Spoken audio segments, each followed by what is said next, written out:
আমার এলাকায় এখন 100 জনের মধ্যে 90 জনই বিএনপির নেতা। তাহলে এতদিন আওয়ামী লীগ করছে কেটা? কি একটা অবস্থা। শামীম ওসমান সাহেব আপনাকে কেন ভয় পায়? আসলে বিষয়টা একটু যদি ক্লিয়ার করতেন। শামীম ওসমান বলছে খেলা হবে আর আমরা খেলবো। আকাশ বড় কারা ভগবারা সারা। যদি বিএনপির লোকরা প্রস্রাব করে একমাত্র, তাহলে প্রস্রাবের তোরে ভেসে বঙ্গোপসাগরে গিয়ে পড়বো। ওস্তাদ কাম হয়ে গেছে, গু আমার সারা। এ আল্লাহ, আমাকে তুমি উঠায় নাও, উঠায় নাও। আরে এরা কারা, কোত্থেকে এলো এরা? আশ্চর্য, মেয়েটা রেগে গেল কেন? টাকা দিত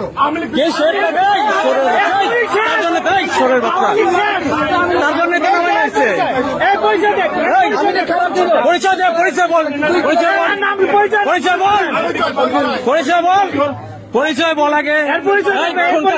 ফোন সর আগে। ফোন করে না,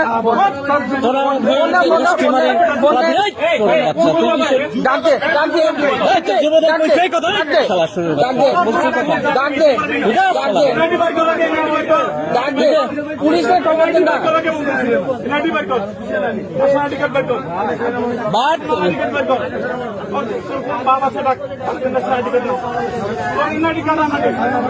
না তোর ছাড়া হবে পরে, তোরে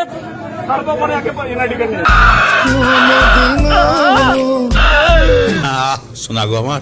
আপনি বিএনপি করেন ভালো কথা, দলের দুর্দিনে কোনো মিছিল মিটিং আন্দোলনে অংশগ্রহণ করেন নাই ভালো কথা। এসব দেখো আপনি আওয়ামী লীগের লোকদের সাথে তলে তলে সম্পর্ক ঠিক রেখে রাজনীতি করেছেন ভালো কথা। এখন প্রশ্ন হলো, দলের সুসময়ে এসে আপনি দলের সাইনবোর্ড ব্যানার লাগিয়ে সাদাবাজি সন্ত্রাসী করবেন, এটা কোন কথা? কেন কেন? আরে এরা কারা, কোত্থেকে এলো এরা?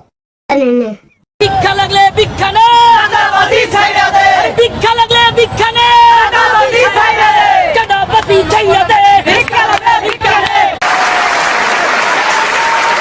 তাকে জাতীয় রাষ্ট্রের সম্পদ বানিয়েছে, তাকে কি তার কাছে কি কোনো সাহায্য চাওয়া লাগবে দলটা থেকে?